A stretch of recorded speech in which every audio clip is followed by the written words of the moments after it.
Assalamualaikum warahmatullahi wabarakatuh semuanya. Kami dari kelompok 5 akan mempresentasikan materi mengenai pengurang dan bukan pengurang penghasilan bruto. Sebelumnya, anggota 5 beranggotakan Sioni Paimagra Saragi, yang kedua Leoni Clara Brigita Sinaga, yang ketiga Eka Wahyu Yurita, yang keempat saya sendiri Helmi Renaldi, dan yang kelima Yurita Anggraini Subrowati, dan yang terakhir Yohana Amelia Inggar Putri Dewangga. Dalam materi ini, kita akan membahas dua sub pokok pembahasan. Yang pertama, jenis-jenis biaya yang menjadi pengurang penghasilan bruto, dan yang kedua, jenis-jenis biaya yang menjadi bukan pengurang penghasilan bruto. Yang pertama, biaya yang diakui sebagai pengurang penghasilan bruto. Sesuai pasal 6 Undang-Undang Nomor 26 Tahun 2008 tentang perubahan keempat atas Undang-Undang Nomor 7 Tahun 1983 tentang pajak penghasilan, penghasilan neto dapat ditentukan melalui penghitungan penghasilan bruto dikurangi biaya untuk mendapatkan, menagih, dan memelihara. Beban-beban atau biaya yang dapat digunakan ini terbagi menjadi dua golongan, yaitu biaya yang memiliki masa manfaat tidak lebih dari satu tahun dan biaya yang memiliki masa manfaat lebih dari 1 tahun. Untuk biaya yang memiliki masa manfaat kurang dari 1 tahun, contohnya itu seperti gaji, biaya rutin pengelolaan, biaya administrasi dan bunga, dan lain-lainnya. Sementara itu, untuk biaya yang memiliki masa manfaat lebih dari 1 tahun, biasanya itu pembebanannya dilakukan dengan melalui penyusutan atau amortisasi. Baik, selanjutnya akan saya lanjutkan. Pada pasal 6 Undang-Undang Nomor 36 Tahun 2008 tentang perubahan keempat atas Undang-Undang Nomor 7 Tahun 1983 tentang pajak penghasilan, pada ayat 1 menyebutkan bahwa biaya-biaya yang diakui sebagai pengurang penghasilan bruto, yaitu yang pertama, biaya yang secara langsung atau tidak langsung berkaitan dengan kegiatan usaha. Biaya ini disebut sebagai biaya sehari-hari yang dapat dibebankan pada tahun pengeluaran. Dan untuk ditetapkan sebagai biaya, pengeluaran ini harus berhubungan dengan kegiatan usaha, baik secara langsung maupun secara tidak langsung. Biaya-biaya yang termasuk di dalamnya itu antara lain yang pertama, biaya pembelian bahan. Biaya pembelian bahan ini misalnya biaya untuk pembelian bahan baku produksi. Kemudian yang kedua, biaya yang berkenaan dengan pekerjaan atau jasa. Misalnya upah, gaji, honorarium, bonus, gratifikasi, atau tunjangan yang berupa uang. Selanjutnya yaitu bunga, sewa, atau dan royalti. Ketiganya ini merupakan harus berhubungan dengan kegiatan usaha. Di luar itu tidak dapat digolongkan atau dimasukkan dalam pengurangan dalam menghitung penghasilan bruto. Kemudian yang selanjutnya terdapat biaya perjalanan. Biaya perjalanan ini juga harus berhubungan dengan kegiatan usaha, misalnya seperti biaya yang dikeluarkan ketika proses distribusi bahan baku. Kemudian dalam proses untuk menandatangani perjanjian dengan badan usaha lain sehingga memerlukan biaya transportasi. Kemudian selanjutnya ada biaya pengolahan limbah. Biaya pengolahan limbah ini bagi kegiatan usaha yang menghasilkan atau menyebabkan adanya sampah. Misalnya saja kegiatan pada kegiatan industri. Pada kegiatan industri ini, sampah yang dihasilkan itu harus dikelola agar tidak membahayakan lingkungan atau berdampak negatif pada lingkungan. Kemudian yang selanjutnya, premi asuransi. Premi asuransi ini merupakan biaya yang dibayarkan oleh nasabah kepada perusahaan, misalnya pada perusahaan asuransi. Selanjutnya, biaya promosi dan penjualan yang diatur berdasarkan Peraturan Menteri Keuangan. Pada PMK nomor 2/PMK.03/2010, biaya promosi itu maksudnya biaya yang digunakan dalam rangka untuk memperkenalkan atau menganjurkan produk agar dapat mempertahankan atau meningkatkan penjualan. Nah, biaya yang termasuk di dalamnya itu misalnya biaya periklanan pada media massa, baik media elektronik maupun media cetak. Selanjutnya yaitu biaya pameran produk. Kemudian ada biaya pengenalan produk baru, dan selanjutnya ada biaya sponsorship yang berkaitan dengan promosi. Selanjutnya, kembali lagi ke biaya yang secara langsung dan tidak langsung berkaitan dengan kegiatan usaha, itu ada biaya administrasi, misalnya pada administrasi bank, seperti itu. Kemudian ada pajak kecuali pajak penghasilan. Misalnya saja untuk kegiatan usaha itu membutuhkan pajak bumi dan bangunan, kemudian bea materai kendaraan bermotor, terus ada pajak hotel, pajak restoran, seperti itu.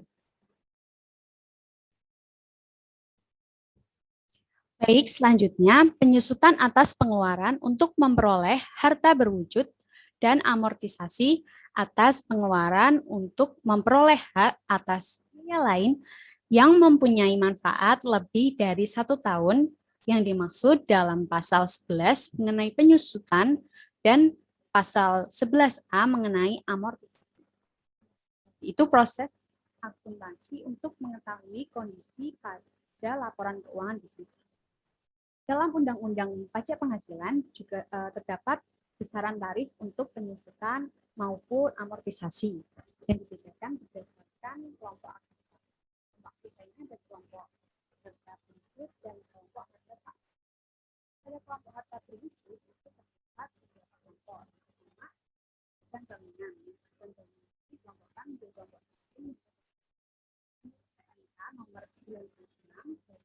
satu nomor 96 dari nomor itu pada kelompok 1 itu dibedakan menjadi 7 jenis usaha. Kemudian pada kelompok 2 itu dibedakan menjadi 11 jenis usaha. Pada kelompok 3 dibedakan menjadi 7 jenis usaha dan di kelompok 4 dibedakan menjadi 2 jenis usaha. Kemudian pada kelompok yang bangunan permanen, tidak permanen, bangunan permanen dan tidak permanen untuk tujuan yang bangunan.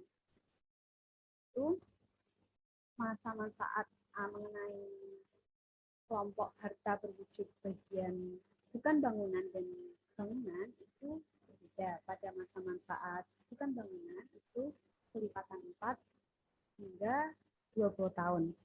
Sedangkan pada bangunan itu hanya terdapat 2 masa manfaat, yaitu 20 tahun bagi bangunan permanen dan 10 tahun bagi bangunan tidak permanen. Selanjutnya yaitu pada kelompok harta tak berwujud, itu dibedakan menjadi 4 kelompok. Kelompok 1, 2, 3, dan 4. Yang termasuk dalam harta tak berwujud ini misalnya dagang, franchise, leasehold, dan goodwill. Masa manfaatnya sama dengan kelompok harta berwujud yang bukan bangunan, itu kelipatan 4 hingga hingga 20 tahun. Selanjutnya yaitu pada tarif penyusutan itu menggunakan 2 metode. Yang pertama metode garis lurus dan yang kedua metode saldo menurun. Pada garis lurus metode penyusutannya itu menggunakan bagian yang sama besar selama masa manfaat, dipandang sebagai bagian yang sama besar. Kemudian pada saldo menurun itu bagiannya itu dipandang menurun gitu dalam selama masa manfaat. Nah, pada saldo menurun ini dihitung dengan cara menerapkan tarif penyusutan atas nilai sisa dalam buku. Nah, pada akhir masa manfaat, nilai sisa tersebut disusutkan sekaligus dan disesuaikan dengan prinsip taat asas. Kemudian, apabila terjadi pengalihan aktiva atau kejadian luar biasa, aktiva itu dapat disebutkan. Namun apabila aktiva dijual, harga jualnya itu menjadi penghasilan bagi wajib pajak. Begitu juga ketika wajib pajak mendapat penggantian asuransi kerugian. Sekian dari saya.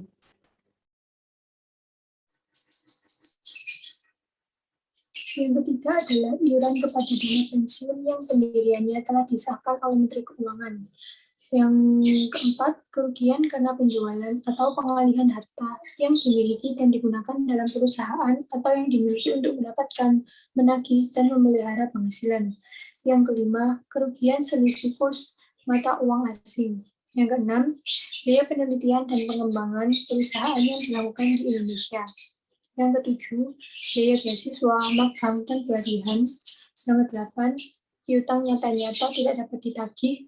Yang kesembilan, sumbangan dalam rangka penanggulangan bencana nasional yang ketentuannya diatur dengan peraturan pemerintah. Yang kesepuluh, sumbangan dalam rangka penelitian dan pengembangan yang dilakukan di Indonesia yang ketentuannya diatur dengan peraturan pemerintah. Yang kesebelas, biaya pembangunan infrastruktur sosial yang ketentuannya diatur dengan peraturan pemerintah. Yang ke-12, sumbangan fasilitas pendidikan yang ketentuannya diatur dengan peraturan pemerintah. Yang ke-13, sumbangan dalam rangka pembinaan olahraga yang ketentuannya diatur dengan peraturan pemerintah.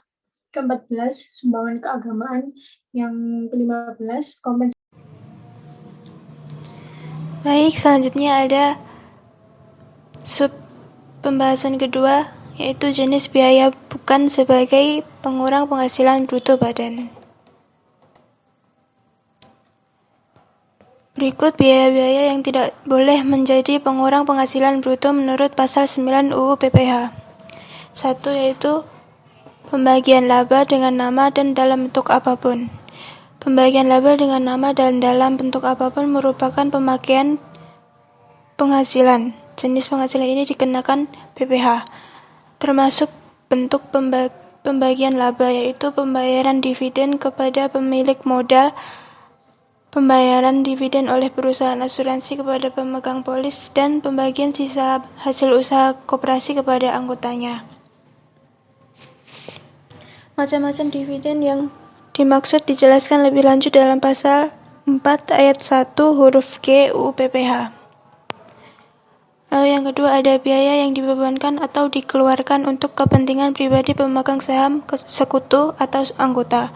Biaya-biaya yang dikeluarkan perusahaan untuk kepentingan pribadi pemegang saham, sekutu, atau anggota tidak dapat dikurangkan dari penghasilan bruto perusahaan. Contoh biaya tersebut diantaranya perbaikan rumah pribadi, biaya perjalanan pribadi dan keluarga, biaya premi asuransi yang dibayar oleh perusahaan untuk kepentingan pribadi para pemegang saham atau keluarganya. Lalu yang ketiga ada pembentukan atau pemupukan dana cadangan. Pada dasarnya dana cadangan bukanlah biaya karena belum terrealisasi, namun menyesuaikan dengan kelaziman usaha di bidang keuangan yang memperbolehkan adanya pembentukan dana cadangan. UU PPh mengatur pengecualian tersebut. Dana cadangan piutang yang tertagih yang diperbolehkan menjadi pengurang penghasilan bruto dijelaskan dalam pasal 9 ayat 1 huruf C UU PPh. Ketentuan lebih teknis terkait hal ini diatur dalam Peraturan Menteri Keuangan PMK nomor 81/PMK.03/2009 tentang pembentukan atau pemupukan dana cadangan yang boleh dikurangkan sebagai biaya, yang telah direvisi dengan PMK nomor 219/PMK.011/2012.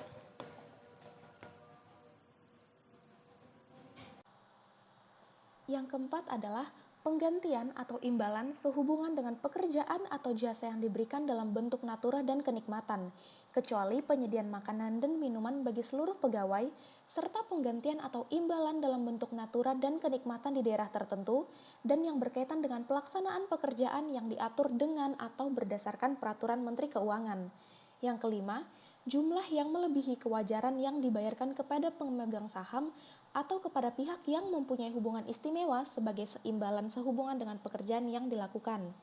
Yang keenam, harta yang dihibahkan, bantuan atau sumbangan sebagaimana dimaksud dalam pasal 4 ayat 3, huruf A dan huruf B Undang-Undang Nomor 36 Tahun 2008 tentang pajak penghasilan, kecuali sumbangan sebagaimana dimaksud dalam pasal 6 ayat 1, huruf I sampai dengan huruf M Undang-Undang Nomor 36 Tahun 2008 tentang pajak penghasilan.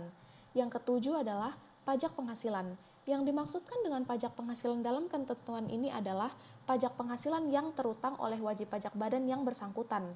Yang kedelapan, gaji yang dibayarkan kepada anggota persekutuan, firma, atau perseroan komanditer yang modalnya tidak terbagi atas saham. Gaji tidak boleh dikurangkan dari penghasilan bruto karena merupakan prive bagi pemilik perusahaan berbentuk persekutuan, firma, atau perseroan komanditer yang modalnya tidak terbagi atas saham. Yang kesembilan adalah sanksi administrasi berupa bunga, denda, dan kenaikan serta sanksi pidana berupa denda yang berkenaan dengan pelaksanaan perundang-undangan bidang perpajakan. Yang kesepuluh, pengeluaran untuk mendapatkan, menagih, dan memelihara penghasilan yang mempunyai masa manfaat lebih dari 1 tahun tidak dibolehkan untuk dibebankan sekaligus, melainkan dibebankan melalui penyusutan atau amortisasi sebagaimana dimaksud dalam pasal 11 atau pasal 11A Undang-Undang Nomor 36 Tahun 2008 tentang pajak penghasilan. Yang ke-11, piutang yang nyata-nyata tidak dapat ditagih apabila tidak memenuhi syarat. Syarat tersebut adalah A. Telah dibebankan sebagai biaya dalam laporan laba rugi komersial. B. Wajib pajak harus menyerahkan daftar piutang yang tidak dapat ditagih kepada Direktorat Jenderal Pajak. C. Telah diserahkan perkara penagihannya kepada pengadilan negeri atau instansi pemerintah yang menangani piutang negara, atau adanya perjanjian tertulis mengenai penghapusan piutang atau pembebasan utang antara kreditur dan debitur yang bersangkutan, atau telah dipublikasikan dalam penerbitan umum atau khusus, atau adanya pengakuan dari debitur bahwa utangnya telah dihapuskan untuk jumlah tertentu. D. Syarat sebagaimana dimaksud pada huruf C tidak berlaku untuk penghapusan piutang tak tertagih debitur kecil sebagaimana dimaksud dalam pasal 4 ayat 1 huruf K Undang-Undang Nomor 36 Tahun 2008 tentang pajak penghasilan yang pelaksanaannya diatur lebih lanjut dengan atau berdasarkan peraturan Menteri Keuangan.